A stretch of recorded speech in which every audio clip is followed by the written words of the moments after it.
नमस्कार साथियों, जय हिंद। आप सभी का स्वागत है राठौर ब्रदर्स यूट्यूब चैनल पर। साथियों, जैसा कि आपको पता है कि इस चैनल पर बिहार दरोगा का पीटी और मेंस का पूर्ण रूप से निःशुल्क तैयारी कराई जा रही है। जी हाँ साथियों, आपने इस क्रम में पॉलिटी पढ़ा है और पॉलिटी में हम लोगों ने 2-3 लेक्चर देखा है।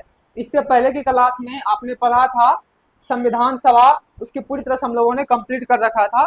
संविधान हमारी निर्माण हो चुकी थी। संविधान की हम लोगों ने विशेषता को देखा था, है ना। आपने देखा था कि भारत का संविधान दुनिया का सबसे बड़ा लिखित संविधान है। क्यों? क्योंकि इतनी अनुच्छेद दुनिया की किसी संविधान में नहीं है जितना कि हमारे देश में। हम लोग अनुच्छेद वाइज भी देखे थे। भारत के अनुच्छेद में, संविधान में 395 अनुच्छेद है, जबकि अमेरिका में 7 है, कहीं कुछ है, कहीं कुछ है, नहीं भारत की तुलना में कहीं नहीं है। शब्द की भी बात करें तो यह भी हमारी दुनिया का सबसे बड़ा शब्द वाला संविधान है, जो कि दुनिया में इतना बड़ा किसी में भी नहीं है। ठीक है साथियों, अब हम लोग जो उसी में देखे थे 22 भाग है हमारे पास। 8 अनुसूचियां पहले थी और अभी वर्तमान में 12 हो गई है। इसी क्रम को आगे बढ़ाते हुए आज हम लोग पढ़ेंगे प्रस्तावना को, प्रियम्बल्स को पढ़ेंगे। ठीक है, तो प्रियम्बल्स आपने पढ़ा होगा। आप कोई भी एनसीईआरटी का किताब अगर पलटाएंगे, उसका जो पहला पेज है, हर किताब में आपको ये चीजें देखने को मिल जाएगा, हम भारत के लोग, है ना। जो हमारा प्रस्तावना है, इसका जो शुरुआत ही होता है यहाँ से होता है, हम भारत के लोग, वी द पीपल, है ना, we the people of India, हम भारत के लोग। ये हमारा, आप इसको कई बार देखे होंगे, है ना। आप कोई भी एनसीईआरटी का किताब पलटाएंगे तो आपको वहाँ पे देखने को मिल जाएगा, चाहे एनसीईआरटी का हो या एससीईआरटी हो, कहीं भी। तो ये हमारा पहला शब्द होता है भारत के संविधान का, कि हम भारत के लोग। ठीक है साथियों, ये हमारा स्टार्ट होता है we the people of India. तो हम लोग प्रस्तावनाओं को डीप से पढ़ेंगे। प्रस्तावना से जितने भी क्वेश्चन आज तक बना हुआ है, उन सारे क्वेश्चन को इंक्लूड किए हुए हैं। जितना क्वेश्चन आगे बन सकता है, उन सारे क्वेश्चनों को हम लोग देखते हुए चलेंगे। साथियों, जो प्रस्तावना है ये क्या है ना, इस विषय में समझते हैं। तो अलग अलग समय पे विद्वानों ने इसको डिफाइन किया है, उन्होंने अपना मत दिया है। किसी ने कहा कि ये एक जन्मपत्री है, किसी ने कहा ये कुंडली है, किसी ने कहा कि ये परिचय पत्र है ना, किसी ने कहा कि ये संविधान की आत्मा है। तो वास्तव में ये क्या है, इसको एक शब्दों में डिफाइन करना आसान नहीं होगा। अगर हम बात करें सुप्रीम कोर्ट की, तो सुप्रीम कोर्ट में भी जब ये मामला गया, तो वहां भी कई कई बार तो प्रारंभ में तो सुप्रीम कोर्ट ने कहा ये संविधान का भाग है ही नहीं। आगे हम देखेंगे, जब इसके केस के बारे में डिस्कस करेंगे तो बताएंगे आपको। सुप्रीम कोर्ट जब बेरोबारी केस हुआ था 1960 में, तो कहा कि संविधान का भाग नहीं है। जब संविधान का भाग नहीं था, आप इसमें संशोधन नहीं कर सकते। लेकिन वही सुप्रीम कोर्ट बाद में कहता है कि यह संविधान का भाग है, न सिर्फ भाग है बल्कि एक आंतरिक भाग है और यह मूल ढांचा है। आप इसमें संशोधन तब भी नहीं कर सकते क्योंकि ये मूल ढांचा है। तो कई तरह की इसमें डिफाइनेशन दिया हुआ है, हम लोग एक एक करके देखेंगे। देखिए, अगर हम पहले इसको समझ लेते हैं एक बार, तब डिफाइन करेंगे कि किसने क्या कहा है। जैसा कि मैंने कहा कि सबने इसको अलग अलग नाम दिया है। अगर हम बात करेंगे, जो सबसे जो फेमस नाम आता है, जो आपसे पूछा जाता है, वो पालकी वाला से पूछा जाता है ना, एन ए पालकी वाला। ये कहते हैं कि जो हमारा भारत का प्रस्तावना है, संविधान का परिचय पत्र है ना, आइडेंटिटी कार्ड। आप जब स्कूल जाते हैं, कॉलेज जाते हैं, तो आपको एक आइडेंटिटी कार्ड देता है ना। उस आइडेंटिटी कार्ड में क्या रहता है? उस आइडेंटिटी कार्ड में रहता है आपका नाम रहता है, रोल नंबर रहता है, स्कूल या कॉलेज का नाम रहता है ना, एक आपका फोटो रहता है, जिससे आपका पूरा परिचय पता चल जाता है कि हाँ आप कहाँ से हैं, कौन कॉलेज में है, आपका नाम क्या है, डेट ऑफ बर्थ क्या है। उसी तरह जो हमारा संविधान, ये प्रस्तावना है, कहा यह हमारे संविधान का क्या है? परिचय पत्र है, आइडेंटिटी कार्ड है। किसने कहा? एन ए पालकी वाला ने। ये पहला क्वेश्चन आपका यहाँ से बनता है, कई बार पूछा हुआ है। आप इसमें डबल स्टार, ट्रिपल स्टार, जितना स्टार लगाने लगा लीजिए, क्वेश्चन यहाँ से बनेगा। दूसरा जो आता है, एक आता है के एम मुंशी का, है ना। के एम मुंशी कहता है कि जो हमारा प्रस्तावना है भाई, ये हमारा राजनीतिक कुंडली है। क्या कहा? ये राजनीतिक कुंडली है।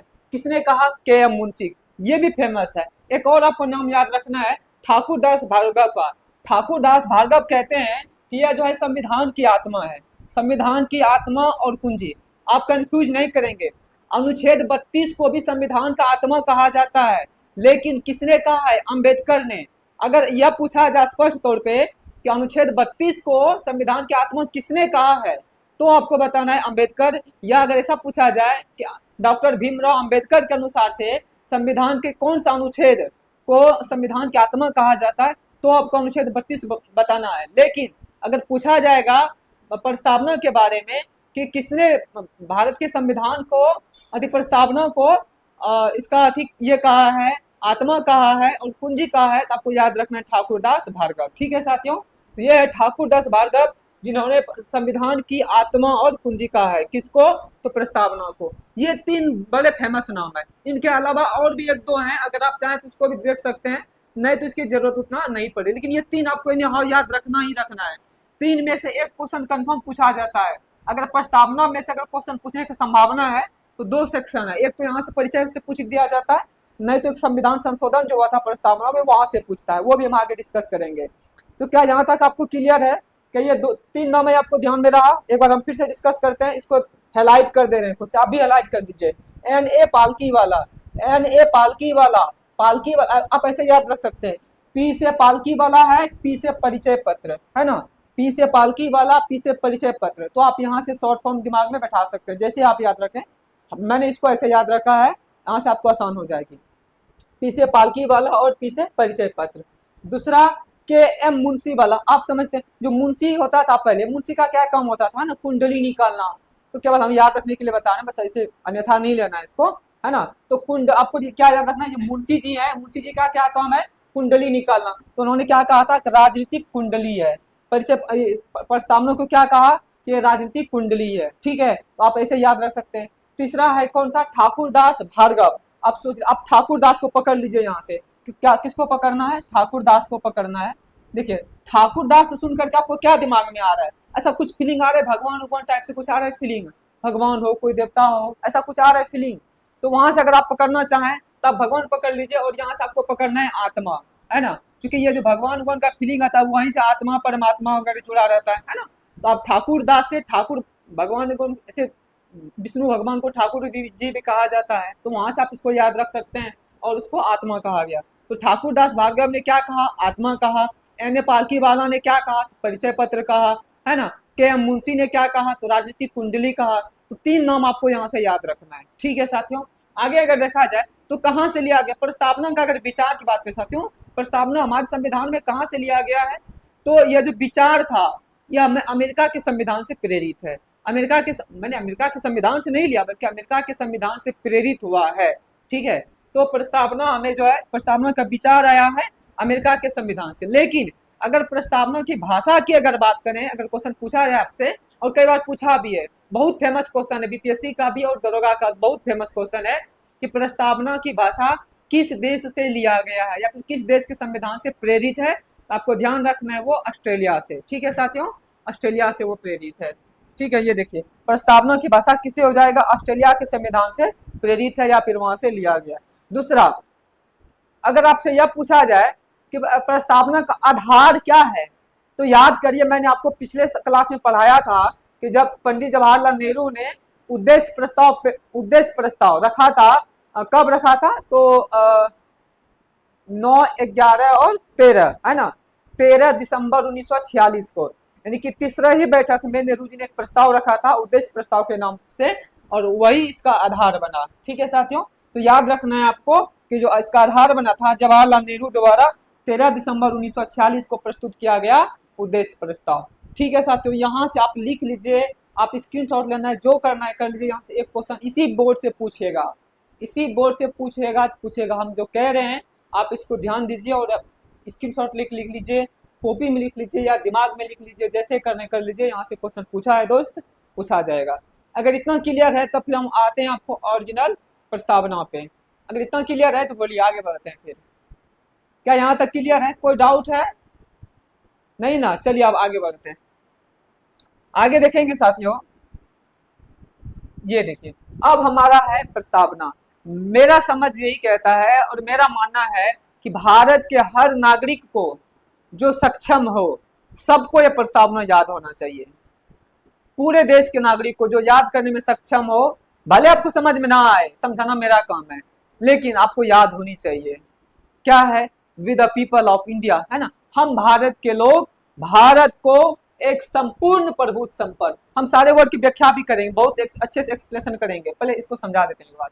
क्या कहा कि हम भारत के लोग भारत को एक संपूर्ण प्रभुत्व संपन्न, देखिए संपूर्ण प्रभुत्व संपन्न और क्या, समाजवादी, है ना, सोशलिस्ट, और पंथ निरपेक्ष। आपने कहीं सुना होगा सर कहें तो धर्म निरपेक्ष है, कोई ना। आप इंग्लिश में देखेंगे तो वहां भी सेकुलर है, पहले भी सेकुलर था, आज भी सेकुलर है। पहले नाम धर्म निरपेक्ष था, आज पंथ निरपेक्ष है। ठीक है, आगे बताएंगे ऐसा क्यों हो, चुके गांधी जी का थॉट था कि कोई व्यक्ति जो है धर्म से, अपने मूल धर्म से कैसे कोई निरपेक्ष हो सकता है। आप किसी पंथ से निरपेक्ष हो सकते हैं, आप किसी रिलीजन से या किसी परंपरा से या फिर किसी आप सांप्रदायिकता से आप निरपेक्ष हो सकते हैं, लेकिन जो आपका नैतिक मूल्य है आप उससे कैसे निरपेक्ष हो सकते हैं, है ना। इसलिए वो इसके जगह पे ये शब्द रखा था, ये गांधी जी का थॉट था। तो क्या कहा कि हम भारत को कैसा बनाएंगे, कैसा भारत बनाना चाहते हैं, तो कहा कि हम एक संपूर्ण प्रभुत्व संपन्न राज्य बनाएंगे। कैसा बनाएंगे, संपूर्ण प्रभुत्व संपन्न। और क्या बनाएंगे, हम समाजवादी बनाएंगे। और क्या करेंगे भाई, और कहा हम पंथ निरपेक्ष बनाएंगे, सेकुलर बनाएंगे। और क्या कहा, हम लोकतांत्रिक बनाएंगे। क्या बनाएंगे, लोकतांत्रिक डेमोक्रेटिक बनाएंगे। और क्या, गणराज्य बनाएंगे, रिपब्लिक, है ना। कैसा करना चाहिए मुझे, तो डेमोक्रेटिक रिपब्लिक चाहिए, लोकतांत्रिक गणराज्य चाहिए। क्या इतनी बातें क्लियर हुई, क्या इतनी बातें क्लियर हुआ। हम भारत को कैसा बनाना चाहते हैं साथियों, ऐसा, है ना, कि संपूर्ण प्रभुत्व संपन्न, समाजवादी, पंथ निरपेक्ष और लोकतंत्रात्मक गणराज्य, हम ऐसा बनाना चाहते हैं। अब बनेगा कैसे, केवल लिख देने से तो नहीं बनेगा। तो कहा बनाने के लिए क्या करेंगे, बनाने के लिए तथा उसके समस्त नागरिकों को, है ना, सबको, हमारे देश की जितनी भी नागरिक हैं उन सबको क्या करना पड़ेगा। कहा कि बदले हमें क्या मिलेगा, तो कहा सामाजिक, आर्थिक, राजनीतिक न्याय, है ना। क्या मिलेगा, तीन चीजें मिलेगी भाई। पहली बात आपको मिलेगा न्याय। क्या मिलेगा, न्याय लिखेंगे। क्या मिलेगा, तो न्याय। न्याय भी कितने प्रकार का, तीन प्रकार का।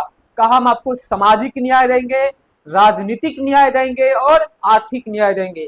तीन प्रकार की न्याय हम आपको देंगे। कौन देगा, तो हमारा संविधान देगा, हमारा देश देगा। ठीक है, और क्या देगा, और हमें देगा स्वतंत्रता। क्या देगी भाई, हमें और देगा स्वतंत्रता। कितनी स्वतंत्रता, तो 5 स्वतंत्रता हमें दी जाती है। हम अनुच्छेद 19 की बातें नहीं कर रहे हैं, हम मौलिक अधिकार की बात नहीं कर रहे हैं, हमारी प्रस्तावना में ये है ना। ये हमारा प्रस्तावना में 5 प्रकार की स्वतंत्रता दी गई है। और आपसे क्वेश्चन पूछा गया है, कई बार पूछा गया है कि भारतीय संविधान की प्रस्तावना में कितने प्रकार की स्वतंत्रता की बात कही गई है, तो आपको याद रखना है साथियों, 5 प्रकार के। तो कितना स्वतंत्रता है भाई, 5 प्रकार की स्वतंत्रता है। कौन कौन सी, तो विचार, अभिव्यक्ति, विश्वास, धर्म और उपासना। ठीक है, क्या कहा, अब कोई भी आपके मन में पहली बात तो विचार आता है, कुछ भी विचार हमारे मन में विचार है आप कि आपको राठौर यूट्यूब चैनल के माध्यम से निःशुल्क तौर पे बिहार दरोगा का तैयारी कराया जाए, ताकि दूर दराज में बैठे हुए समस्त गरीब बच्चों तक उनके माँ बाप का भी सपने पूरा हो सके, इसके लिए वो निःशुल्क तैयारी कर पाए। और इसके लिए राठौर यूट्यूब चैनल लगातार संघर्ष कर रहा है। ये मेरे मन में विचार आया, ये राठौर चैनल के यूट्यूब चैनल जो डायरेक्टर है उनके मन में विचार आया। ठीक है, अब उस विचार का क्या करेंगे, उस विचार को अभिव्यक्त करेंगे, है ना, कि अपने साथियों से, अपने दोस्तों के, हम ऐसा करना चाहते हैं। ठीक है, हम विचार अभिव्यक्त कर दिए, और क्या करना चाहेंगे। अब विचार अभिव्यक्त करने के बाद, ठीक है, क्या आप उनके ऊपर भरोसा करेंगे, विश्वास होगा, है ना। तो ऐसे तो कोई विश्वास करेगा नहीं, मतलब कुछ करके दिखाओ पहले, है ना। तो आप अगर चाहें तो हमारे YouTube चैनल पे जाएंगे तो आपको बहुत सारे वीडियो इस पे मिल जाएगा, आप देख लीजिएगा कि किस प्रकार से आपका कंटेंट दिया जा रहा है ना। तो विश्वास, जब आपका विचार होगा, आप उस विचार को अभिव्यक्त करेंगे, तब जाकर के लोग उस पर चिंतन करेंगे, मनन करेंगे, तब फिर क्या होगा, उस पर विश्वास कर पाएंगे। कुछ लोग विश्वास कर पाएंगे, कुछ लोग नहीं करेंगे, है ना। जो नहीं करेंगे, आप पुनः उसकी बातों को तर्क के माध्यम से, तथ्य के माध्यम से समझा करके उससे एग्री करने का प्रयास करेंगे। और क्या, और उसके बाद कहा धर्म की, आपका जो मन करे आप वो धर्म अपनाइए, नहीं मन करे मत अपनाइए, है ना, धर्म की। और कहा फास्टिंग, है ना, उपासना की भी आपको स्वतंत्रता दी जाती है। मन करे आपका भूखे रह जाइए, मन करे आप भरपेट खाइए, मन करे आप दिन भर खाइए, है ना, चाहे मन करे आप होली में खाइए, दिवाली में ना खाइए, मन करे आप दुर्गा पूजा में खाइए, मुहर्रम में ना खाइए, बकरीद में ना खाइए, जो आपका मन करे आपको उपासना की स्वतंत्रता दी जाती है। मन करे आप किसी और ईश्वर को पूजे, मन करे आप अल्लाह को पूजे, मन करे आप यीशु को पूजे, जिसको मन करे आप उसकी उपासना करें, कोई दिक्कत की बात नहीं है। दैट मीन्स प्रस्तावना आपको 5 प्रकार की स्वतंत्रता देती है। ठीक है, और क्या देता है, और साथियों आपको देता है समानता का अधिकार। क्या देता है भाई, हम अधिकार नहीं, समानता क्या देता है देख लो। तो 2 प्रकार की आपको समता देता है या समानता देता है, इक्वलिटी है ना, इक्वलिटी। क्या क्या, तो प्रतिष्ठा, प्रतिष्ठा और अवसर, प्रतिष्ठा और अवसर की समता, 2 प्रकार के आपको समता दिया। तो प्रस्तावना में किस किस बातों की व्याख्या किया गया, पहली बात तो 3 प्रकार की न्याय की बात कहा है ना, सामाजिक आर्थिक और राजनीतिक न्याय। 5 प्रकार की स्वतंत्रता का बात कहा है ना, कि विचार, अभिव्यक्ति, विश्वास, धर्म और उपासना। 2 प्रकार की समता की बात कहा है, कौन कौन सा, प्रतिष्ठा और अवसर। इतना बात क्लियर है। अब आगे बढ़िए, यहां तक दे दिया। अब कहा समता प्राप्त करने के लिए, अब यहां समझिए, तथा उन सब में व्यक्ति की गरिमा, है ना, देखिए ये सब बात समझिए, व्यक्ति की गरिमा। ये वर्ड समझ के सुन के आपको भले कुछ फीलिंग नहीं आ रहा हो साथियों, आप यकीन मानो ये बहुत ही तगड़ी वर्ड है, बहुत ही अच्छा वर्ड है हमारे देश के नागरिकों के लिए। दैट मीन्स आपको कैसी जिंदगी देंगे, एक गरिमापूर्ण, एक गरिमामय जिंदगी देंगे, है ना, जहां पर आप सिर उठा करके चल सके, आपके ऊपर किसी प्रकार का कोई प्रतिबंध ना लगे, आपका जाने से कहीं किसी का अपमान ना होगा, आप किसी कहीं भी बेधड़क जा सकते हैं, किसी से मिल सकते हैं, किसी के साथ बात कर सकते हैं, ऐसी जिंदगी आपको दिया जाएगा, एक गरिमापूर्ण जिंदगी आपको दी जाएगी। और क्या, और कहा कि और राष्ट्र की एकता, क्या भाई, राष्ट्र की एकता और अखंडता, है ना, कि हमें क्या करना है कि राष्ट्र की जो एकता है, पूरे भारत को एक यूनिटी बना के रखना है ना। कभी भी ऐसा आप देख लीजिए साथियों, आपके बगल में पाकिस्तान जो वहां लगातार अटक पेटक हुए जा रहे हैं, कभी बलूचिस्तान ना जाने किस दिन अलग हो जाएगा, है ना। अभी कभी म्यांमार में कभी सैनिक शासन लागू होते हैं, कभी कुछ लागू हो जाते हैं। रूस टूट चुका है ना, कोरिया आपका 2 भाग में टूट चुका है, वियतनाम टूट चुका है, कई देश हैं टूट चुका है, लेकिन भारत आजादी के बाद ज्यों का त्यों है। इसका बहुत बड़ा श्रेय जाता है यहाँ पे संविधान में लिखा गया कि राष्ट्र की एकता, है ना, हम किसी भी परिस्थिति में भारत के राष्ट्र की एकता को जिंदा रखेंगे, किसी भी स्थिति में इसको खंडित नहीं होने देंगे। और क्या, अखंडता, किसी भी परिस्थिति में चाहे सिचुएशन कुछ भी हो जाए, भारत कभी भी इसके टुकड़े नहीं हो सकते, भारत को 2 भागों में या 3 भागों में कभी भी विभाजित नहीं कर सकते हैं, इसका खंडन नहीं हो सकता, है ना। तो राष्ट्र की एकता और अखंडता क्या करेंगे, सुनिश्चित करने वाली, क्या करने, सुनिश्चित करने वाली बंधुता बढ़ाने के लिए। बंधुता मीन्स भाईचारा, है ना, आपसी भाईचारा होता है ना जी। हम, हमारा देश दुनिया का एकमात्र ऐसा देश है जहाँ पे सारे धर्म के लोग रहते हैं, सारे विचारधारा के लोग रहते हैं, यही है जहाँ पे इतनी ज्यादा विविधता पाई जाती है। इसलिए तो कहा कि भारत जो है क्या है, विविधता में एकता है। भारत क्या है, विविधता में एकता वाला देश है। ठीक है साथियों, इसलिए बंधुता बढ़ाने के लिए दृढ़ संकल्प होकर, है ना, दृढ़ संकल्प होकर अपनी इस संविधान सभा में, ये कब की बात है, जब हमारा संविधान 26 नवंबर 1949 ईस्वी को बन करके तैयार हो गया था, उस दिन सब मिलकर के संकल्प ले रहा है। कौन सब, जो भी उस संविधान सभा में उपस्थित था, सभी संविधान सभा के सदस्य, है ना, कितनी, तो 299 सदस्य हमारे आजादी के बाद बच गया था, और 299 में से लगभग 284 सदस्यों ने हस्ताक्षर किया था। उस समय 284 सदस्य हमारे सामने उपस्थित था, और सबने कहा कि अपनी संविधान सभा में, देखिए संविधान सभा में आज तारीख, कौन सी तारीख की बात करेगा वो, जिस दिन लागू हुआ था, है ना, दैट मीन 26 नवंबर की। आज तारीख 26 नवंबर 1949 ईस्वी, मिति मार्गशीर्ष शुक्ला सप्तमी, सम्मत 2006 विक्रमी। ये जो संख्या आप देख रहे हैं कि यहाँ पे 1949 भी है और यहाँ पे 2006 है ना। वास्तव में ये क्या है, यह है हमारा विक्रम संवत, और यह जो, और ऊपर में जो देख रहे हैं 1949, 26 जनवरी 1949, वे है ग्रेगोरियन कैलेंडर, जो कि अब ईसा मसीह द्वारा चलाया गया था, ईसाई धर्म के द्वारा चलाया गया था, अंग्रेजों के द्वारा, है ना। वर्तमान में भी वही चल रहे, और ये थे हमारे विक्रम संवत जो कि भारत में चलता था। तो उसके अनुसार से उस समय 2000 कितना, 2006 चल रहा था। जबकि ग्रेगोरियन कैलेंडर के अनुसार से उस समय 1949 चल रहा था, इसलिए दोनों लिखा है। को एतद द्वारा मतलब हम सबके द्वारा, है ना, एतद द्वारा इस संविधान को अंगीकृत, क्या करेंगे, अंगीकृत करेंगे, और क्या, अधिनियमित करेंगे। अधिनियमित मतलब रेगुलेट करना था खुद के ऊपर, है ना, खुद के ऊपर नियम रहेंगे, और आत्म अर्पित करते हैं। क्या करते हैं, आत्म अर्पित करते हैं साथियों।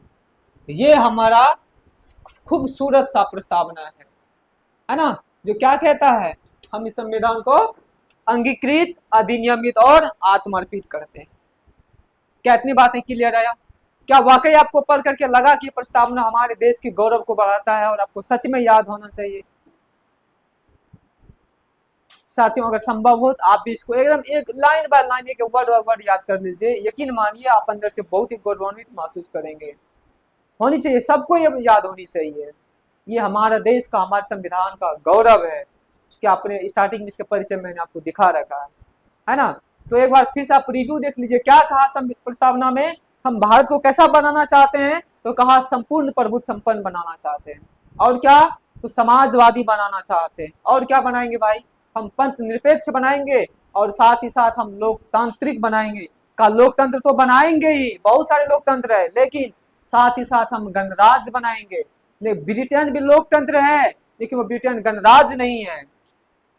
ब्रिटेन गणराज्य नहीं है, वो लोकतंत्र तो है, लेकिन भारत लोकतंत्र भी है और गणराज्य भी है।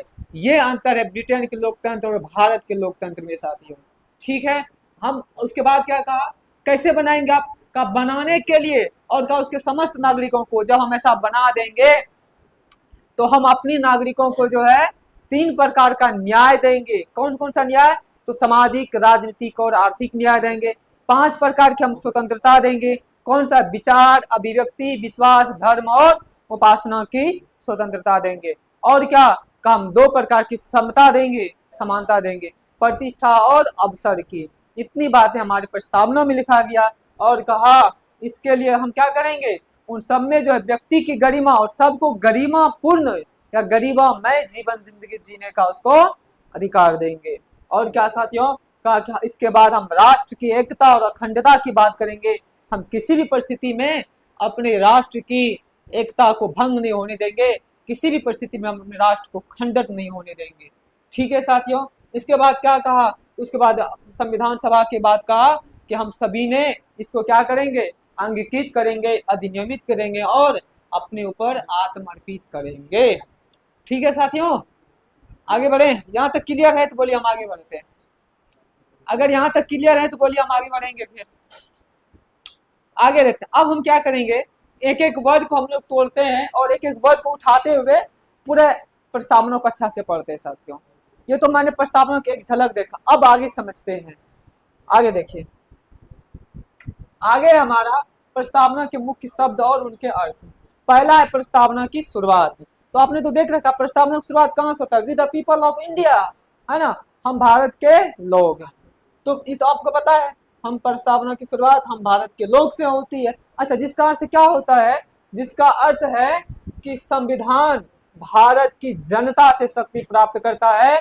प्रस्तावना में भारत को समाजवाद, संप्रभु, समाजवादी, पथ निरपेक्ष, लोकतंत्रात्मक गणराज्य, ट्रिपल एस, आप शॉर्ट में आप इसको ट्रिपल एस, डबल नहीं ट्रिपल होगा।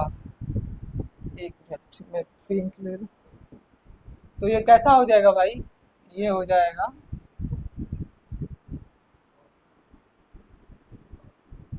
ट्रिपल एस डी आर, याद रखिएगा कैसा होगा, ट्रिपल एस डी आर, है ना। एस फॉर सेकुलर और सोवरेनिटी एंड एक क्या हो जाएगा जी, सोशलिज्म, है ना, या सोशलिस्ट, सोशलिस्ट, सेकुलरिज्म और क्या हो गया जी, सोशलिस्ट हो गया, सेकुलरिज्म हो गया, और एक कौन छूटा, हाँ सोवरेनिटी, संप्रभु छूट गया। डी मतलब डेमोक्रेटिक, आर मतलब रिपब्लिक। तो आप triple S D R short में आप याद रख सकते हैं। और घोषित कर किया गया है, इसके बाद जो है नागरिकों के लिए न्याय, स्वतंत्रता, समानता और बंधुत्व सुनिश्चित करने के संकल्प लिया गया। ये सारी बातें मैंने आपको पहले से लाने बता रखा है, इसमें कुछ नया नहीं है जो मैं आपको बता सके, है ना। सारी कुछ मैंने आपको डिस्कस कर रखा है। अगर आपसे पूछा जाए हमारे संविधान को कहाँ से शक्ति प्राप्त होता है, तो तो आपको याद रखना है साथियों, हमारे संविधान को शक्ति प्राप्त होता है भारत की जनता से। क्योंकि महात्मा, याद करिए आप 1922 का स्टेटमेंट गांधी जी का, मैंने आपको बता रखा है जब संविधान निर्माण पढ़ा रहा था, मैंने आपको बता रखा है गांधी जी क्या कहे थे अंग्रेजों कि भारत का संविधान खुद भारत की जनता बनाएगी, है ना। और वैसा ही हुआ कि भारत का संविधान किसने बनाया, भारत की जनता ने बनाया। और भारत के संविधान को शक्ति भी अगर मिलता है तो भारत के जनता से मिलता है साथियों। ठीक है, चलिए आगे बढ़ते हैं। अगर आगे देखा जाए तो शुरुआत कहां से होगी, हम भारत के लोग। कई बार तो से सीधे क्वेश्चन यही पूछ दिया जाता है कि भारत के जो संविधान की प्रस्तावना है वह कहां से शुरू होता है, तो हम भारत के लोग से, we the people of India. चलिए आगे बढ़े। आगे है संप्रभु, पहला शब्द है हमारा संप्रभु, सॉवरेनिटी। बहुत ही मस्त टॉपिक है। अभी हाल में न्यूज में देखा था, है ना, बड़े पक्ष और विपक्ष में घमासान चल रहा था। कह रहे थे कि विपक्ष कह रहे थे हम किसी के दबाव में भारत ने युद्ध रोक दिया, है ना। डोनाल्ड ट्रंप की बात कह रहे थे यहाँ पे, ना, कि ट्रंप ने बार बार उसका आदत अभी बन चुका है, हर जगह क्रेडिट लेने के लिए पहुंच जाते हैं। पहले तो वो युद्ध कराएंगे, फिर दोबारा क्रेडिट लेने के लिए पहुंच जाएंगे कि मैंने कराया, है ना। तो फिर अभी हाल ही में देखें कि जो प्रधानमंत्री हमारे देश के मोदी, आदरणीय नरेंद्र मोदी साहब जी, तो संसद में आए, उन्होंने कहा कि हम भारत के अभी जो युद्ध हो रहा था, हमें किसी भी देश ने ऑपरेशन सिंदूर को रोकने के लिए नहीं कहा था, किसी ने हमें युद्ध विराम करने के लिए नहीं कहा था।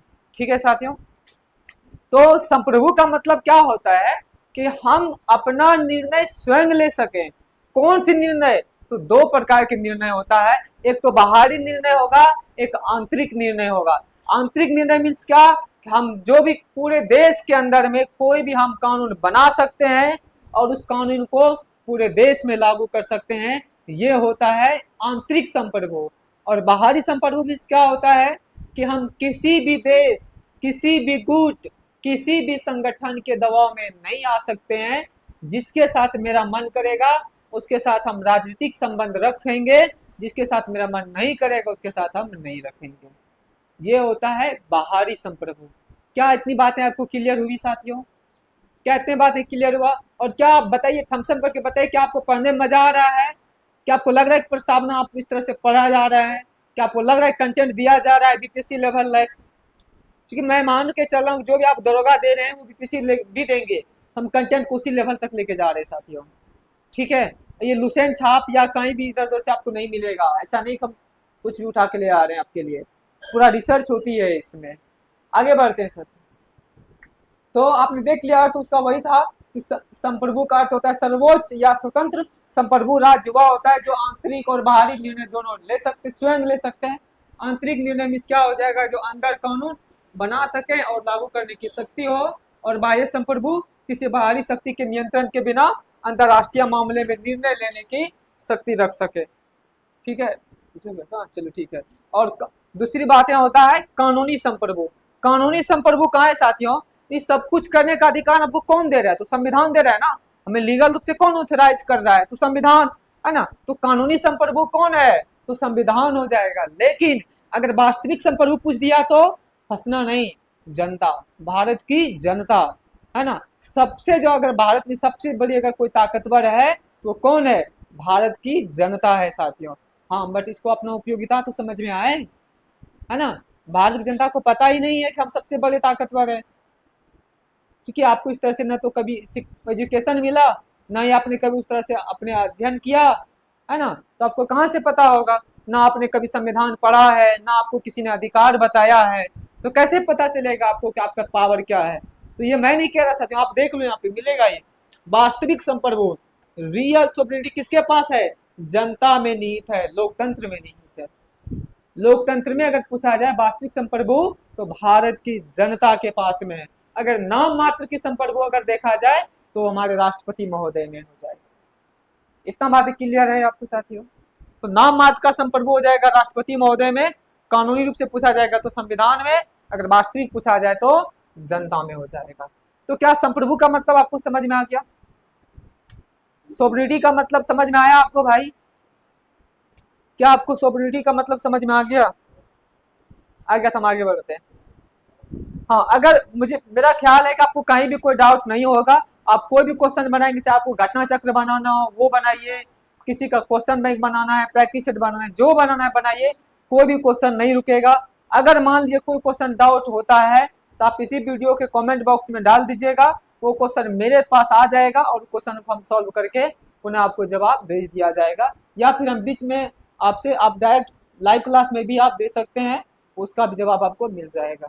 या कभी डाउट ऐसा अगर होगा, हम लोग बीच बीच में डाउट सेशन भी लेते रहेंगे, डाउट सेशन में आप जुड़िएगा, सारे डाउट को आपसे क्लियर कर लिया जाएगा। ठीक है, चलिए आगे बढ़ते हैं। आगे साथियों समाजवाद, है ना, सोशलिस्ट, बहुत ही बढ़िया टॉपिक सोशलिस्ट। आज भारत में एक अलग ही ट्रेंड चल चुका है। क्या ट्रेंड है भाई? पूंजीवाद बनाने की ओर, है ना, बहुत अच्छी बात है, बनाना चाहिए। लेकिन आपको ध्यान होना चाहिए पूंजीवाद बनने का रास्ता जो है वो समाजवाद से होके जाता है। जब तक आप अपने देश में समाजवाद स्थापित नहीं कर पाएंगे तब तक आप एक साम्यवाद नहीं बन पाएंगे। जब तक आप साम्यवाद नहीं बन पाएंगे तब तक क्या मजाल है, पूंजीवाद बन जाएंगे। कैपिटलिस्ट बनना साथियों इतना आसान नहीं होगा। हमारी भारत की स्थिति वैसी है।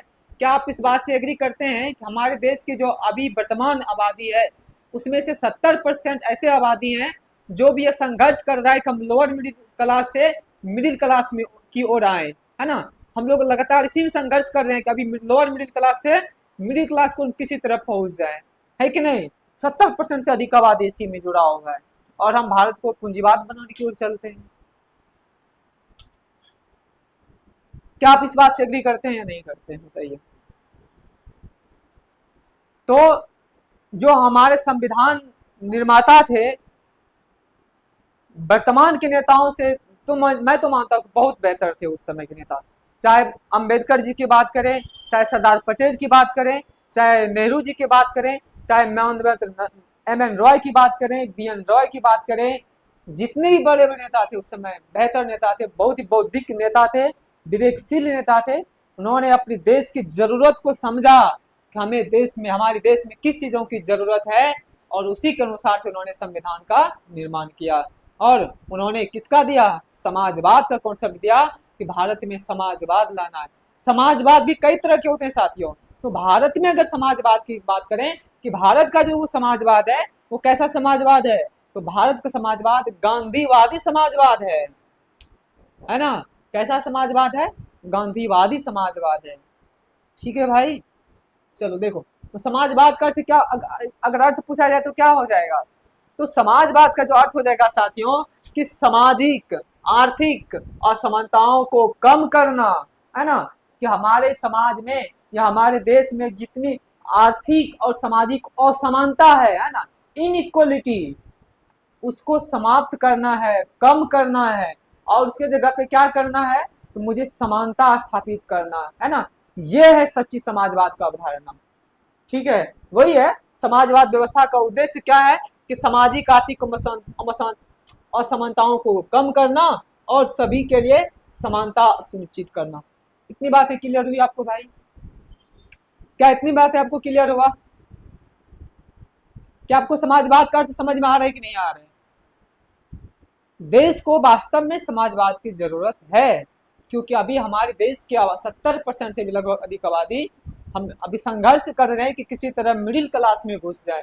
लोअर मिडिल क्लास और मिडिल क्लास के बीच में एक फैमिली होता है जिसे आप कहते हो लोअर मिडिल क्लास। ना तो वो लोअर है ना मिडिल है, उसी के बीच में दशा हुआ है जो लगातार संघर्ष कर रहा है मिडिल क्लास में पहुंचे, है ना। हाई क्लास की तो बात छोड़ ही दो, हाई क्लास तो मेरे भारत में कितनी है, मुश्किल से 5% लोग जो हाई क्लास में जिंदगी। और मैं पूरे गारंटी के साथ में कहता हूँ आप 5% में तो नहीं आते हो, मैं भी नहीं आता। ठीक है भाई, तो आर्थिक और सामाजिक असमानताओं को कम करना है और उसके जगह पे समानता स्थापित करना है। ठीक है, और क्या कहा समाजवाद का दूसरा कॉन्सेप्ट क्या है? कहा कि जो उत्पादन का साधन है उसका नियंत्रण किसके पास होना चाहिए? हमारे सरकार के पास होना चाहिए। क्यों सरकार के पास क्यों होना चाहिए? क्योंकि जब सरकार के पास होगा तो सरकार अपने अनुसार नीति बना करके, पॉलिसी बना करके उस संसाधन को अपने हिसाब से आवंटित करेगा हमारे जनता के बीच में, हमारे समाज के बीच में। अच्छा, अगर हम पूंजीवादी हो जाएगा तो, अगर आप पूंजीवादी कर देते हैं तो क्या हो जाएगा कि संसाधन का जितना भी स्वामित्व है, जो मालिकाना हक है, वो नियंत्रण किसके पास में चला जाएगा? किसी पूंजीपति के पास में, किसी उद्योगपति के पास में चला जाएगा। फिर उसके बाद वो अपने मन से करेगा, जितनी मन करेगा वो करेगा, जैसा चाहेगा वो करेगा। उस समय सरकार के नियंत्रण से बाहर चला जाता है। इसलिए समाजवाद का दूसरा अवधारणा क्या है कि संसाधन का नियंत्रण किसके पास होना चाहिए? सरकार के पास में होना चाहिए। ठीक है, तो वही है, उत्पादन का साधन किसके पास होना चाहिए? सरकार के नियंत्रण में होते हैं, ताकि धन संसाधनों का समान वितरण हो सके। ठीक है, इतना क्लियर है। अब भारत के समाजवाद की बात करें तो भारत का समाजवाद कैसा है? गांधीवादी समाजवाद है ना। मैं कलम चेंज कर देता हूँ पेन। तो कैसा है भाई? भारत का समाजवाद है, भारत का समाजवाद लोकतांत्रिक समाजवाद है ना, डेमोक्रेटिक डेमोक्रेटिक सोशलिस्ट है, जो गांधीवादी, नेहरूवाद और उदारवाद का मिश्रण है। इसलिए इसको क्या कहा गया? लोकतांत्रिक समाजवाद कहा गया, डेमोक्रेटिक सोशलिस्ट कहा गया। इसमें सबका मिश्रण है, गांधीवाद, नेहरूवाद और उदारवाद। उदारवाद क्या कहता है? उदारवाद का कॉन्सेप्ट अलग है ना। अगर केवल उदारवाद की बात करें तो अलग हो जाएगा। गांधीवाद का कॉन्सेप्ट अलग है, नेहरूवाद का कॉन्सेप्ट अलग है और उदारवाद का कॉन्सेप्ट अलग है। उदारवाद क्या कहता है? उदारवाद कहता है कि क्यों सरकार अपने हाथ में रखे हुए, खुला छोड़ दीजिए, सबको दीजिए, जिसकी जितनी क्षमता है वो उपयोग करेगा। भारत का नहीं, भारत ने कहा कि ये सबका मिश्रण होगा। हम कुछ सेक्टर में तो छूट दे सकते हैं, कुछ सेक्टर में हम बिल्कुल भी छूट नहीं दे सकते हैं, और कुछ सेक्टर में कुछ छूट दे सकते हैं और थोड़ा छूट नहीं दे सकते हैं। ये सरकार डिसाइड करता है। आज भी देखिए, अब धीरे धीरे देख रहे हैं हमारे देश में भी क्या हो रहा है ना, टेक्नोलॉजी के सेक्टर में नई नई कंपनी को ला रहे हैं कि नहीं ला रहे हैं? कह रहे हैं ना नया नया टेक्नोलॉजी लाओ, है ना, और टेक्नोलॉजी बना रहे हैं, मिसाइल्स बना रहे हैं, डिफेंस इक्विपमेंट्स भी बना रहे हैं हम लोग। कई कंपनी को हम लोग ला रहे हैं बीच बीच में। तो ये किसका है? उदारवादी का, इस सबका मिश्रण है। तो अगर पूछा जाए कि भारत का समाजवाद कैसा है, क्या गांधीवादी है या नेहरूवाद है या उदारवाद है या मिश्रित है, तो हमारा समाजवाद कैसा है भाई? तो मिश्रित समाजवाद है। क्या इतनी बातें क्लियर हुई आपको? और यह मार्क्सवाद यानी कि साम्यवाद से भिन्न है, जो उत्पादन के साधनों के पूर्ण राज्य नियंत्रण और निजी संपत्ति के उन्मूलन पर जोर देता है। साथियों, एक और कॉन्सेप्ट है मार्क्सवाद। आपने कार्ल मार्क्स का नाम सुना होगा। एक व्यक्ति थे, जर्मनी के थे, कार्ल मार्क्स। ठीक है, उनका स्टेटमेंट था कि गरीबों को कहा कि हे गरीबों, तुम अमीरों के पास जाओ और उनकी सारी संपत्ति को लूट ले आओ। कहा क्यों है? कहा क्योंकि जो अमीर हुए हैं वो तुम्हारे संपत्ति को लूट करके तो अमीर हुआ है, इसलिए अब जाओ तुम उसकी संपत्ति को लूट ले आओ। भारत ने कहा ऐसा नहीं करेंगे हम। इसलिए भारत, जबकि मार्क्सवाद भी ऐसा नहीं, मार्क्सवादी यूरोपियन उस समय के थिंकर्स में से बहुत बेस्ट थिंकर में से एक है, बहुत ही महत्वपूर्ण थिंकर्स हैं, बहुत अच्छे विचारक माने जाते हैं। लेकिन भारत ने उसके विचारों को यहाँ पे लागू नहीं किया, है ना। तो भारत का समाजवाद मार्क्सवादी समाजवाद नहीं है, हमारा उससे भिन्न है।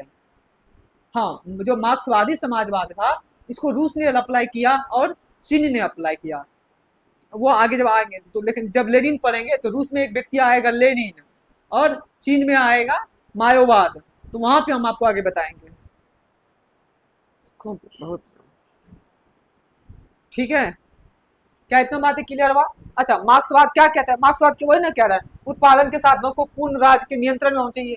कहा कि जितना संसाधन है ना हमारे देश का, वो किसके पास होना चाहिए? हमारे सरकार के पास होना चाहिए, राज्य के पास होना चाहिए। एक बात और साथियों ध्यान रखना, यहाँ पे जो बार बार आप राज्य देख रहे हैं, यहाँ पे राज्य का मतलब बिहार, यूपी, झारखंड नहीं है। यहाँ पे राज्य का मतलब देश है ना। राज्य का मतलब सरकार है, राज्य का मतलब शासन है।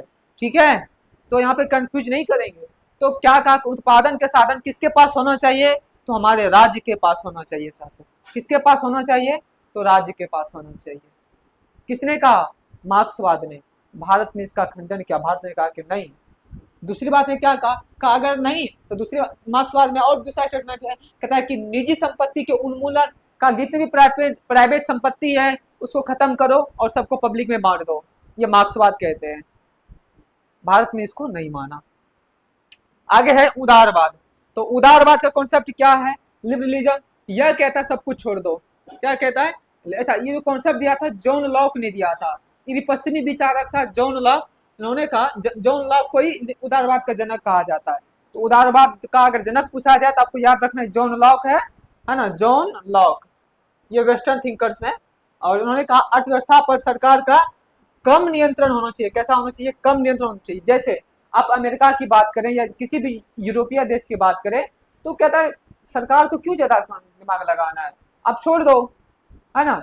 सरकार कहता है जितनी प्राइवेट कंपनी है सबको काम करने दो, कहीं किसी को मत रोको, खुल के काम करने दो, जिसकी जितनी शक्ति है वो आगे बढ़ेगा, आगे काम करेगा, है ना। ये उदारवाद है, लिबरलिज्म है। वहां पे सरकार नियंत्रण नहीं करता है। ठीक है साथियों, तो सरकार का हस्तक्षेप ज्यादा होता है? नहीं होता है। प्राइवेट कंपनी भी खुल के काम करता है। हालांकि जब आपका अर्थव्यवस्था बहुत डेवलप हो जाता है, विकसित हो जाता है, फिर आप इन सब चीजों का जरूरत ही पड़ता है, तब ऑटोमेटिक आप लिबरलिज्म आ ही जाएंगे। जैसे अमेरिका, क्या फर्क पड़ता है सरकार काम करे या प्राइवेट कंपनी काम करे? वहाँ के सरकार से ज्यादा प्राइवेट कंपनी काम कर रहा है। एलन मस्क देख लीजिए, टेस्ला कहाँ से कहाँ लेके चल गया, स्टारलिंक पर ले जा करके मार्स पे पहुंच गया। अमूमन आज अगर अमेरिका को सरकार को जरूरत पड़ता है तो एलन मस्क से जा करके मदद लेता है। हालांकि अलग बात है अभी दोनों में लड़ाई झगड़ा हो गया है, एलन मस्क और डोनाल्ड ट्रंप में, वो अलग मैटर है अभी वर्तमान का।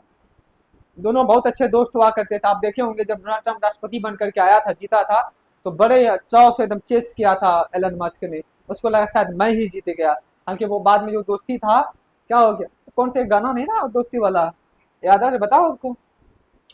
अरे कौन तो था यार, भूल रहा मैं। ये दोस्ती क्या, अच्छा याद है तो हम बता देंगे। बहुत अच्छा गाना था दोस्ती के ऊपर, वो दोनों के ऊपर बहुत अच्छा से फिट बैठता है, एलन मस्क और जो है डोनाल्ड ट्रंप के ऊपर, है ना। वो दोस्त बन गया है दुश्मन पुराना, ऐसा कुछ था गाना कोई, पता नहीं यार, पूरा याद नहीं आ रहा मुझे। चलो याद आएगा तो हम सुना देंगे कभी। तो ये किसका था? उदारवाद। तो अब जब आप डेवलप कर जाते हैं फिर आपको इस सब का जरूरत नहीं पड़ता, आप कोई भी अप्लाई सकते हैं, अपना फॉलो कर सकते हैं। जैसे चीन की बात करें, चीन में भी साम्यवाद को उन्होंने लाया, कम्युनिस्ट को लाया, कम्युनिज्म लाया, कोई दिक्कत नहीं है ना। हाँ, लेकिन चीन उस समय से लाया था, भारत अभी धीरे धीरे इसको डेवलप कर रहा है। चीन तो आज डेवलपिंग कंट्री है ना, अब भारत डेवलप, चीन डेवलप्ड हो चुका है, और जबकि भारत डेवलपिंग है, विकासशील है भारत, जबकि चीन डेवलप हो चुका है, विकसित हो चुका है। आगे मार्क्सवाद, मार्क्सवाद आपको बता ही चुके हैं, इसके विचारक कौन है? कार्ल मार्क्स, है ना। तो उदारवाद का अगर जनक पूछा जाए तो जॉन लॉक, और मार्क्सवाद का पूछा जाएगा तो मार्क्स, कार्ल मार्क्स से। और यह वर्ग संघर्ष की बात करता है, गरीबों द्वारा अमीरों की संपत्ति लूटने का सिद्धांत देता है ना। और कहा कि क्या साम्यवाद की ओर अग्रसर हो।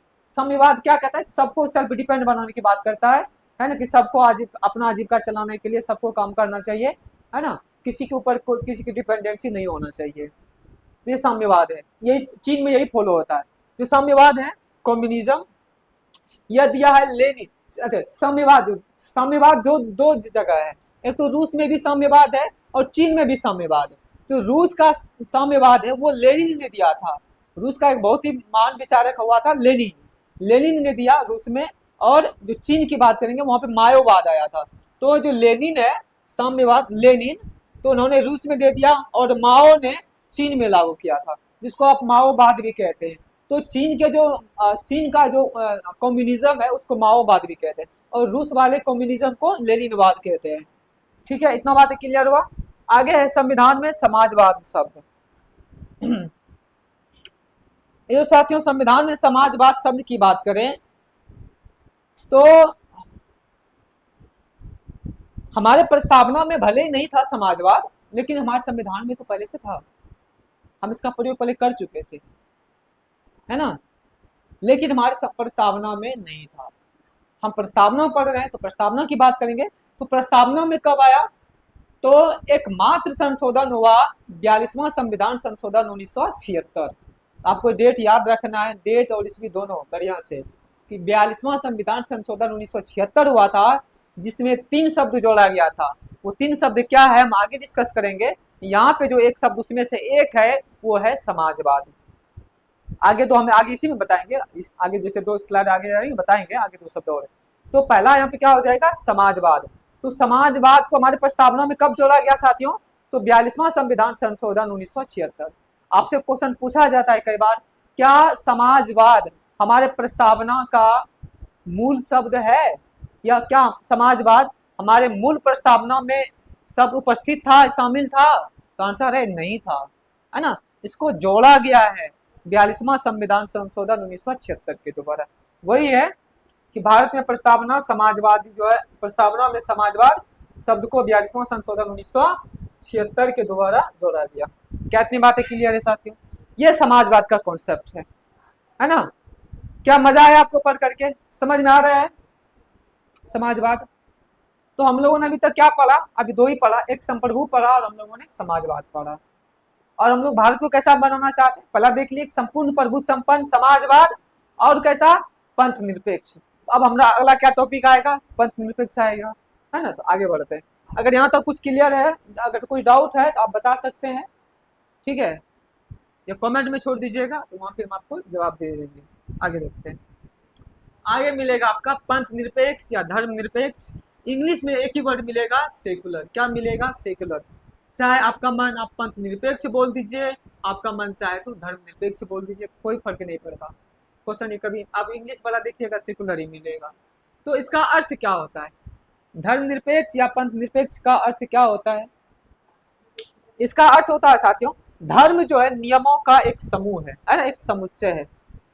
तो धर्म जो है अर्थ, धर्म नियमों का वह समुच्चय है जिनमें व्यक्ति अपने जीवन को जीने के लिए धारण करता है। यहीं से पकड़िएगा कि क्यों धर्मनिरपेक्ष शब्द को हटा करके पंथ निरपेक्ष लाया गया। पकड़िएगा ध्यान से, देखिए क्या कहा कि धर्म क्या है, तो कहा नियमों का एक समुच्चय है, एक ग्रुप है जिसमें व्यक्ति अपने जीवन को जीने के लिए धारण करता है। अगर मुझे जिंदगी जीना है, जीवन जीना है, तो हमें एक धर्म का पालन करना है। अब धर्म मीन्स यहाँ पे ये हिंदू धर्म, मुस्लिम धर्म, सिख ईसाई धर्म की बात नहीं कर रहा है। धर्म मीन्स चाहे मानव धर्म की बात करें, आपके अंदर जो नैतिक मूल्यों का विकास है ना, उस धर्म की बात कर रहा है। आपके अंदर कैसी मूल्य होना चाहिए? नैतिक मूल्यों का विकास होना चाहिए। आपके अंदर मानव धर्म का विकास होना चाहिए, उस धर्म की ये बात कर रहे हैं साथी। अब बताइए, क्या कोई भी व्यक्ति इस धर्म से कोई निरपेक्ष हो सकता है?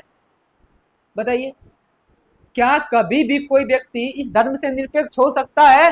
क्या आप अपने नैतिक मूल्यों से निरपेक्ष हो जाए? आप स्टूडेंट हैं, आपका नैतिक मूल्य अभी क्या है? पढ़ाई करना। आप अपने आप को स्टूडेंट भी कहें और आप पढ़ाई भी ना करें, बताइए क्या आप इससे निरपेक्ष हो सकते हैं? इसलिए कहा कि दुनिया में कोई भी व्यक्ति, गांधी जी खुद कह रहे, गांधी जी कह रहे थे, मेरा स्टेटमेंट नहीं था, गांधी जी का स्टेटमेंट था कि कोई भी व्यक्ति धर्म से निरपेक्ष नहीं हो सकता। हाँ, आप पंथ से निरपेक्ष हो सकते हैं, आप किसी पंथ से हो सकते हैं, किसी संप्रदाय से हो सकते हैं, ठीक है। मत मानिए इस्लाम धर्म, मत मानिए सनातन धर्म, मत मानिए सिख धर्म को, मत मानिए, लेकिन आप मानव धर्म को मानना पड़ेगा। अरे सिख छोड़िए, मान कोई न कोई तो आपको फिलॉसफी, अपनी तो विचारधारा लेके चलना पड़ेगा, कुछ तो आप करोगे। जो भी आप करो क्या है वो? धर्म निरपेक्ष धर्म है वो। तो धर्म क्या है? ग्रुप ऑफ समुच्चय। आपने अपनी रूटीन बनाई, आपने, आपका धर्म था, आपने ग्रुप बनाई, रूटीन बनाई पढ़ने का, मुझे इतना भी जगना है, मुझे इतना पढ़ना है, ये सब्जेक्ट पढ़ना है, तो आप कहाँ धर्म से निरपेक्ष हो पाओगे? आपको भूख लगेगा आप खाना खाओगे ही, प्यास लगेगी आप पानी पियोगे ही, तो आप कहाँ निरपेक्ष हो पाएंगे धर्म से, है ना। तो क्या हो जाएगा? वो तो जो अपने जीवन को धारण करता है वो हो जाएगा हमारा। और पंथ निरपेक्षा का, पंथ निरपेक्ष का अर्थ क्या है कि धर्म से अलगाव। यहाँ पर तो पंथ निरपेक्षता का अर्थ क्या हो जाएगा भाई? धर्म से अलगाव। तो हमें क्या करना, हमारा प्रस्तावना क्या कह रहा था? मुझे धर्म से अलगाव करना था, ना कि पंथ, इस शब्द के अनुसार से, है ना। तो मुझे क्या करना था? धर्म से अलगाव कर रहा था। यहाँ धर्म निरपेक्ष और पंथ निरपेक्ष में क्या हो जाएगा? ये यहाँ पे धर्म नहीं होगा, पंथ हो जाएगा, ठीक है। इसको काट दीजिए। किससे अलगाव करना है मुझे? धर्म से नहीं, पंथ से अलगाव करना है।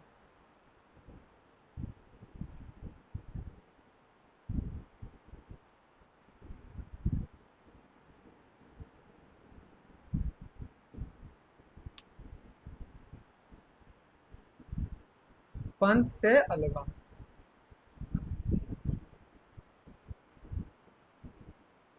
ठीक है भाई, चलिए अब आगे देखते हैं गांधी जी का सिद्धांत। गांधी जी क्या कहते हैं इस विषय में, गांधी जी का क्या थॉट है, वह क्या सोचते हैं। तो गांधी जी कहते हैं कि महात्मा गांधी ने पंथ निरपेक्षता का सिद्धांत दिया है। हम भी तो आपको कब से ही समझा रहे हैं। गांधी जी ने किसका सिद्धांत दिया है, पंथ निरपेक्षता का सिद्धांत दिया है, ना कि धर्म निरपेक्षता।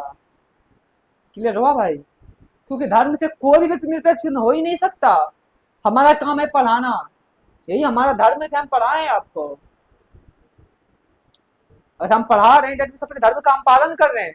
भले हम किसी मंदिर में जाकर के एक जल ना चढ़ाए, भले हम किसी मस्जिद में जाकर के माथा ना टिके, भले हम किसी ईसाई के सामने कुछ ना फैलाए, अगर हम पढ़ा रहे हैं तो ये हमारा धर्म है, और अपने धर्म से हम कभी भी निरपेक्ष नहीं हो सकते हैं।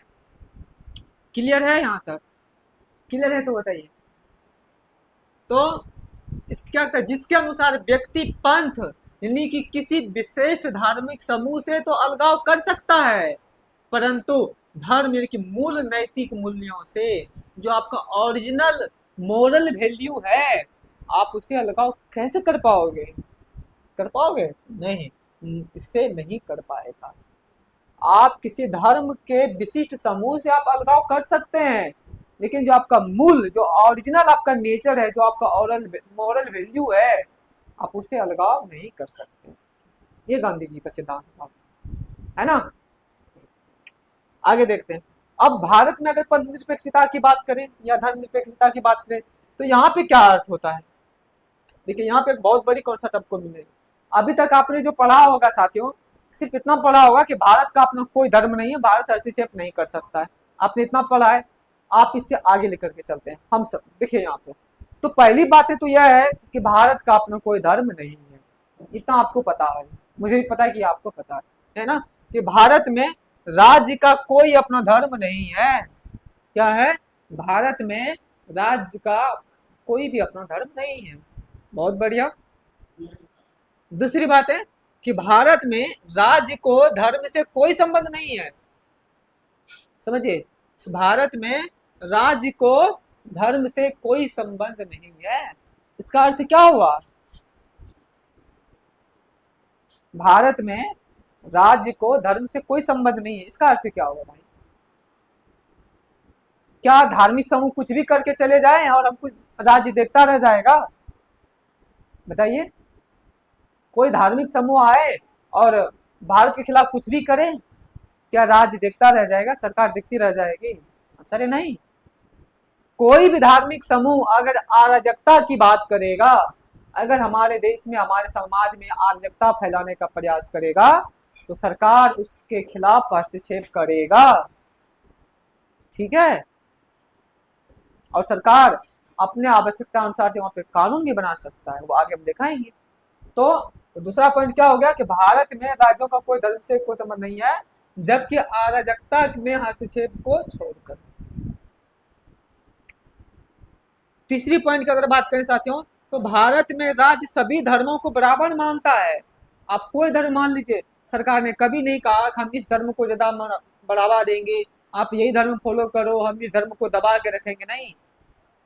सरकार सभी धर्मों को क्या करता है साथियों, बराबर मानता है, बराबर से उसको बढ़ावा तो किसी को नहीं दे रहा, बढ़ावा किसी को नहीं देता। हाँ, बराबर ना बढ़ावा देता ना आपको पीछे करेगा। ठीक है, और चौथी पॉइंट क्या, और समान सम्मान देता है। आप कोई भी धर्म अपना जी, आप देखिए ना भारत में एपीजे अब्दुल कलाम भारत का मुस्लिम राष्ट्रपति है ना, अटल बिहारी वाजपेयी हिंदू प्रधानमंत्री, पारसी नेता हमारे भारत में, सिख नेता मनमोहन सिंह सिख हमारे प्रधानमंत्री। आई बात समझ में। तो हम सभी धर्मों का सम्मान करेंगे, सभी धर्मों को बराबर मानेंगे। चौथा, जो शायद किसी को पता होगा या बहुत कम लोगों को पता होगा, सबसे इंपॉर्टेंट ये पॉइंट, कि आवश्यकता पड़ने पर राज्य धर्म पर हस्तक्षेप कर सकता है और कानून बना सकता है।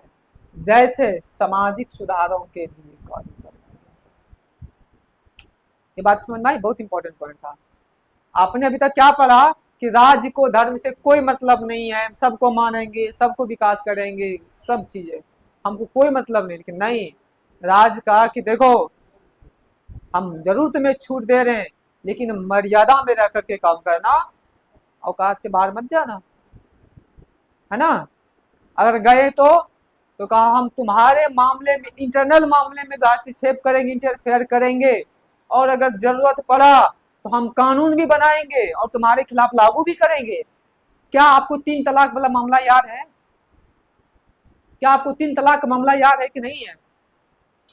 तो 3 तलाक का मामला क्या था साथियों? वो भी इंटरनल मामला था। तो सरकार ने देखा कि नहीं, जब हमारे वहां पे समाज में कुरीतियों फैला हुआ है, तो हम समाज की कुरीतियों को दूर करने के लिए हम धर्म में हस्तक्षेप कर सकते हैं, और न सिर्फ हस्तक्षेप कर सकते हैं बल्कि कानून बना करके हम उसे खत्म भी कर सकते हैं, उसमें कुछ नया हम जोड़ भी सकते हैं, उसे कुछ हटा भी सकते हैं। ठीक है साथियों, ये था हमारा भारत का पंथ निरपेक्ष और भारत का धर्म निरपेक्ष। ठीक है भाई, तो याद करिए, हम आपको अभी बताए हैं कि 42वां संविधान संशोधन में 3 शब्द जोड़ा गया था। तो पहला तो समाजवाद था, जो हम आपको पढ़ा चुके हैं, और दूसरा है हमारा पंथ निरपेक्ष, है ना। ये भी जोड़ा गया 42वां संविधान संशोधन 1976 में। पहले ये भी नहीं था हमारे प्रस्तावना में। तो 2 पॉइंट हो गया, एक आगे मिलेगा आपको, अखंडता, है ना। तो संविधान में पंथ निरपेक्ष की बात करें तो यह शब्द जो है 42वां संविधान संशोधन 1976 के अधिनियम द्वारा प्रस्तावना में जोड़ा गया था। ठीक है भाई, प्रस्तावना में 1976 में जोड़ा गया था। बताइए, क्या पंथ निरपेक्ष क्लियर हुआ? आपको लगता है कि अब कोई भी क्वेश्चन यहाँ से छूट सकता है, या कोई कॉन्सेप्ट आपको लगता है कि जो छूट गया हो, कोई चीजें बची है? बताइए, क्या सारी बातें क्लियर हुई यहाँ से? अगर हो गया तो हम आगे बढ़ते हैं भाई, आगे देखा जाए। आगे है हमारा डेमोक्रेटिक, है ना, डेमोक्रेटिक, लोकतांत्रिक।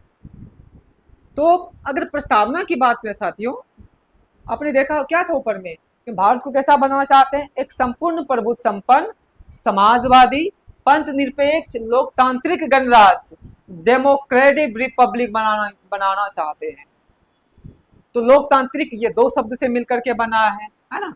या डेमोक्रेटिक को अगर देखें तो इसमें 2 चीजें, एक तो है डेमोस, एक क्रेटिक, है ना, जिसका अर्थ क्या होता है ना। डेमोस का अर्थ होता है लोगो, यानी कि लोग, और क्रेटिया मतलब होता है शासन, यानी कि जनता का शासन या लोगों का शासन, जनता का शासन या लोगों का शासन। ठीक है भाई, लोगों का शासन।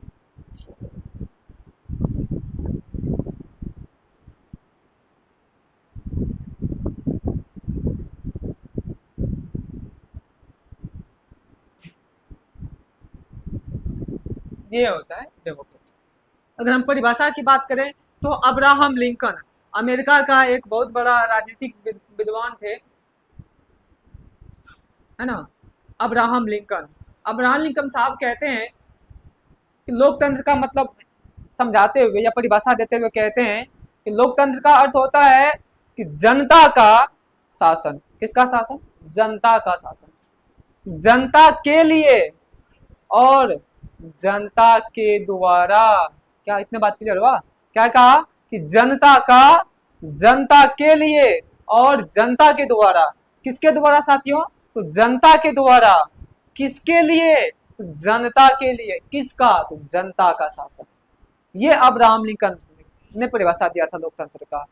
तो अमेरिकी वैज्ञानिक थे, राजनीतिक वैज्ञानिक अब्राहम लिंकन साहब, जो कि अमेरिका का राष्ट्रपति भी रहे थे, है ना। पहला राष्ट्रपति यही था, अब्राहम लिंकन ने।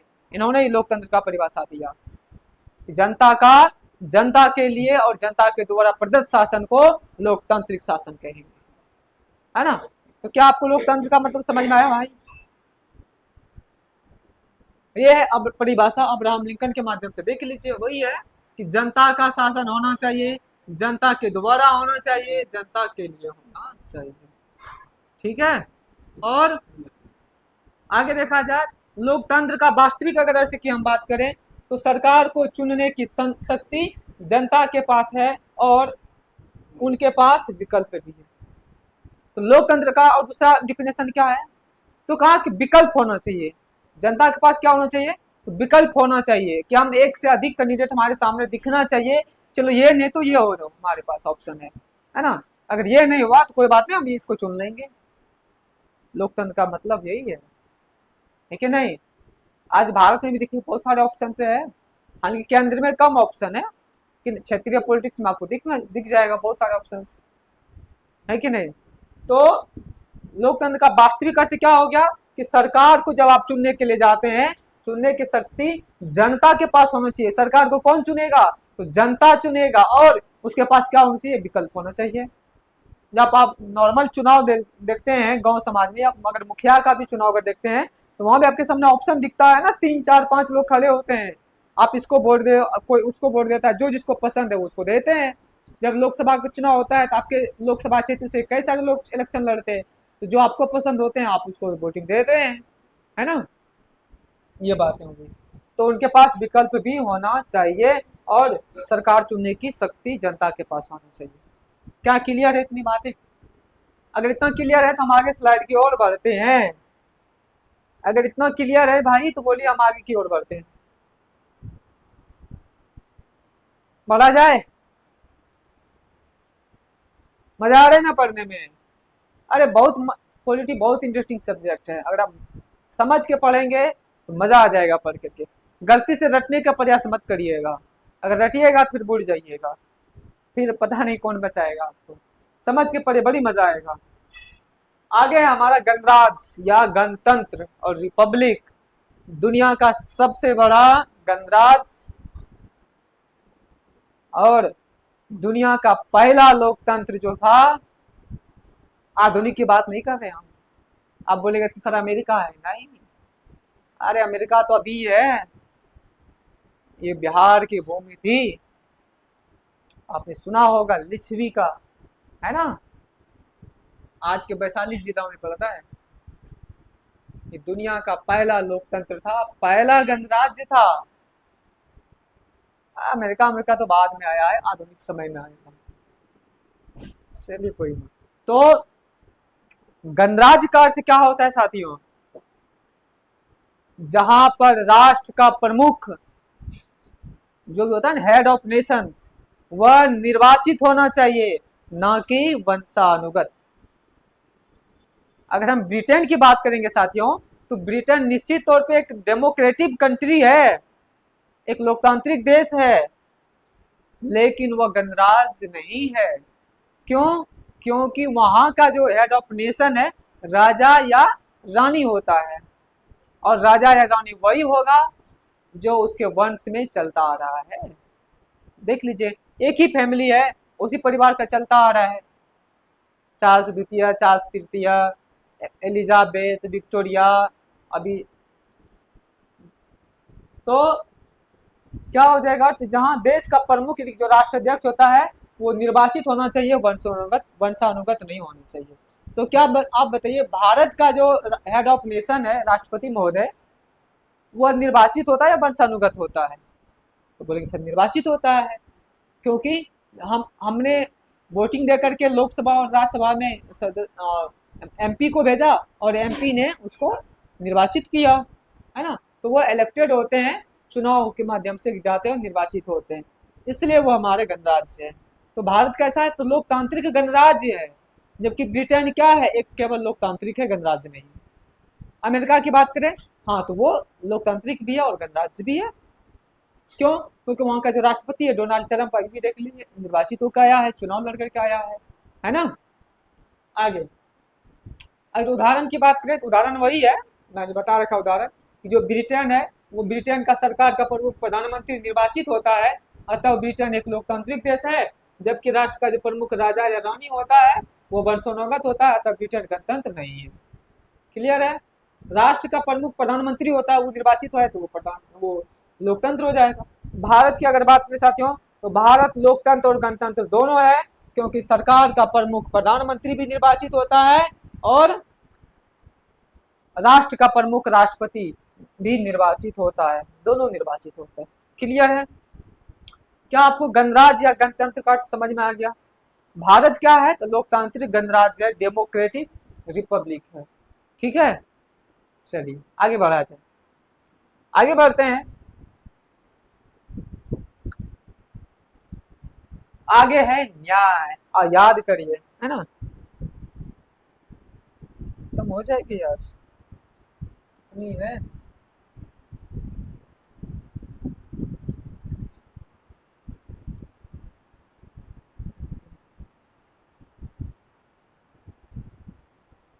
तो साथियों, आज हम लोग यहाँ तक पढ़े हैं गणराज्य तक। अब हम लोग आगे क्लास में पढ़ेंगे न्याय, क्योंकि एक क्लास में खत्म नहीं हो पाएगा। जब अगला चीज हम लोग छेड़ेंगे उससे फिर एक जुड़ा हुआ एक अलग सा लिंक होता है। ठीक है, जहाँ से आपको ये,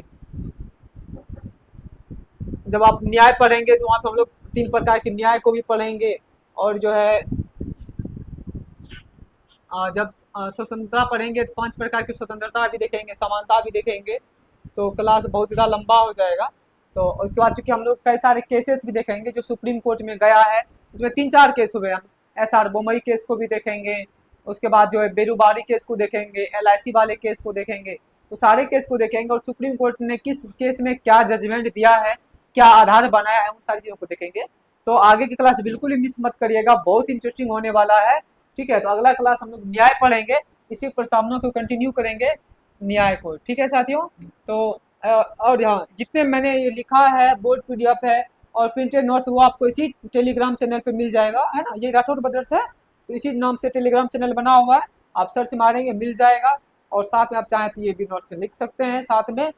और कोई डाउट हो तो आप सेक्शन में लिख दीजिएगा, उसके बाद चैनल को देख लीजिएगा, सब्सक्राइब वगैरह कर लीजिएगा, ताकि आपका निःशुल्क तैयारी यहाँ से हो पाए और किसी तरह से आपको कोई दिक्कत नहीं होगा। मिलेंगे अगले क्लास में, तब तक सभी को ढेर सारे धन्यवाद, सभी का बहुत बहुत आभार।